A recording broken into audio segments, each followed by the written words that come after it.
Hey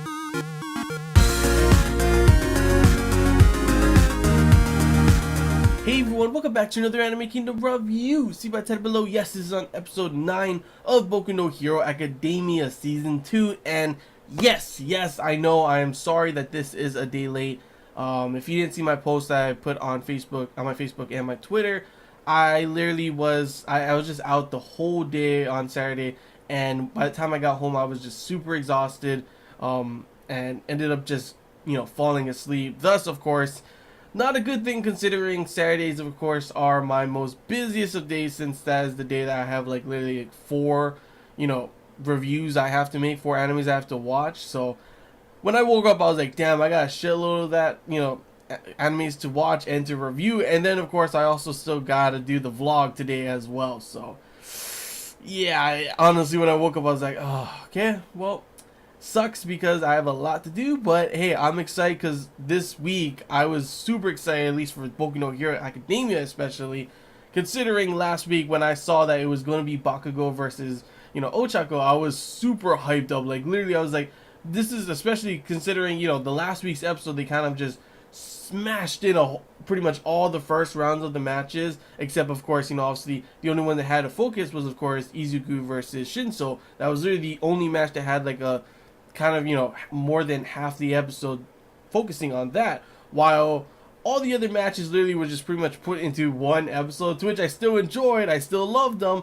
But knowing that it was going to be like really focused and we're going to see some cool stuff, especially considering Bakugo, like literally you pretty much assume that he's going to win, just considering how powerful he is, but like literally the whole time I wanted Ochako to win so badly, and I was so excited to see how she was going to what she was going to come up with, considering how her ability is.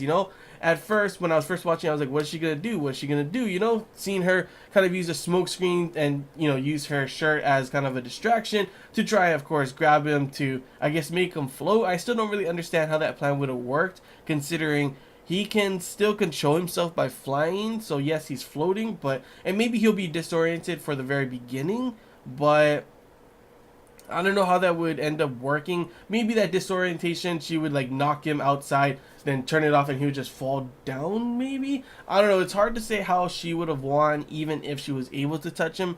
Though she did say she had like a secret move of some sorts that she was going to use on him at the very end. Of course, obviously, yeah, Bakugo's a little too strong for that, but you did see that. Like, I enjoyed seeing this because normally Bakugo is literally like full on, just like, yeah, I'm better than everyone, I'm gonna be the best, no one's better than me, kind of thing, But, and with someone like Ochako, you think he wouldn't really respect her or anything, but he definitely did respect her. Like, all the crowd, they were all heroes and everything. Like, literally, they could not even notice that, he was giving it his all. He was trying to be careful. He respects her. He knows her power and everything, and he's not just fooling around, pretty much, And he even at the very end, he's like, that was too close. And you can see that the only reason that he ended up noticing that is because she's friends with Izuku, and Izuku always comes up with these crazy ass plans. Thus, he was kind of ready for that in a way, which honestly, it kind of sucks in that way, because if maybe she wasn't friends with him, he wouldn't have expected it.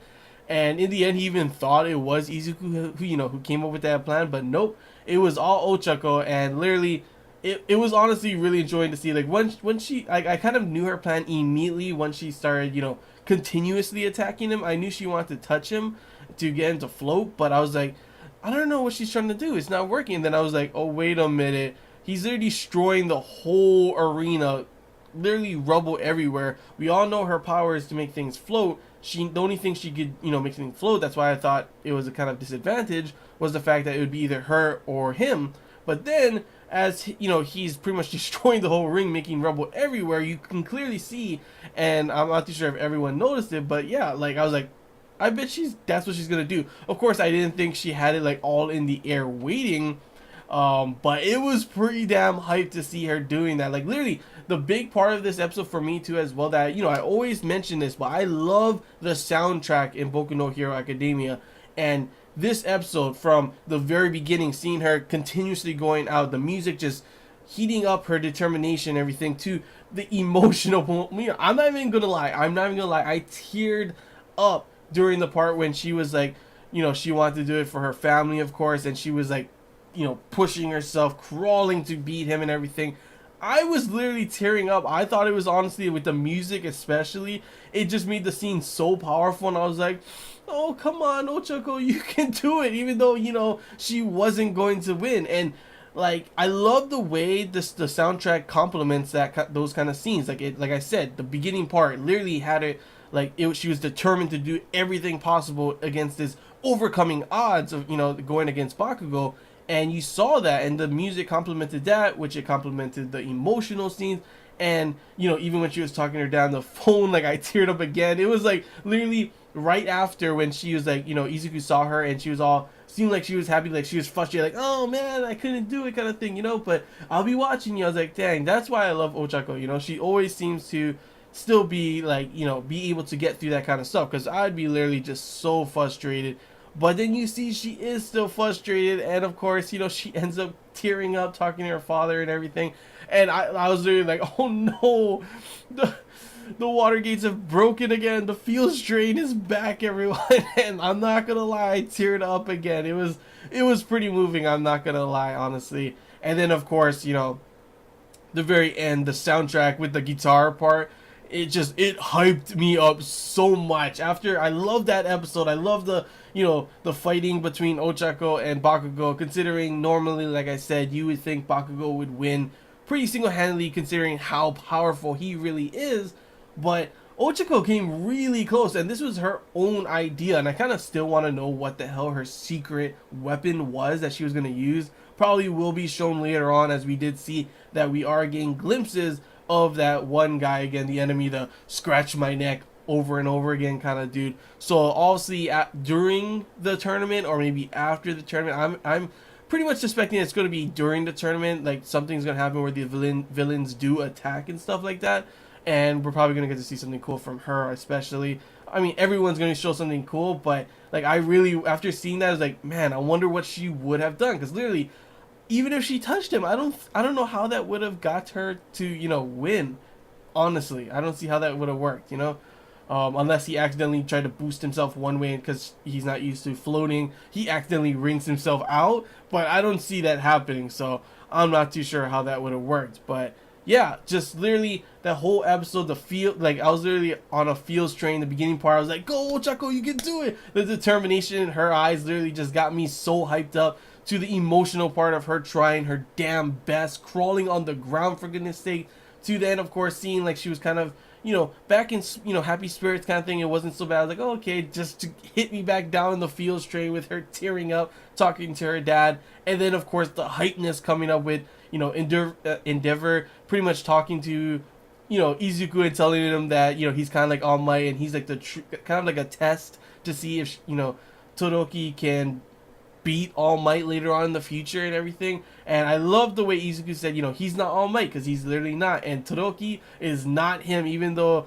Endeavor wants him, you know, to pretty much, he's putting all his dreams onto him, forcing it onto him pretty much, and saying he has to beat, you know, All Might, that he's pretty much a tool. Like, I was like, go Izuku, you tell him. And obviously he was kind of pissed at that moment, but the hypeness of them both walking onto the stage and the fight about to begin, like, literally, I was so hyped. And like I said, the soundtrack during that scene especially, literally, I was like, oh my gosh, I literally cannot wait for the next episode. Like, I wish it would come already. I wish it was next week, honestly. But then, of course, you see at the very end, this is the last thing I want to mention before I end this review, is that he pretty much, like, the stances they did, I'm not too sure what Izuku's planning, but he grabs his arm like this, so I'm not too sure what he's gonna do. I'm guessing, I think we saw it somewhere, maybe in the opening, maybe, or I don't know if it was in the opening. I could swear I saw it somewhere. He probably is just gonna flick, you know, obviously to try and push, you know, him out of the ring, maybe, or stop the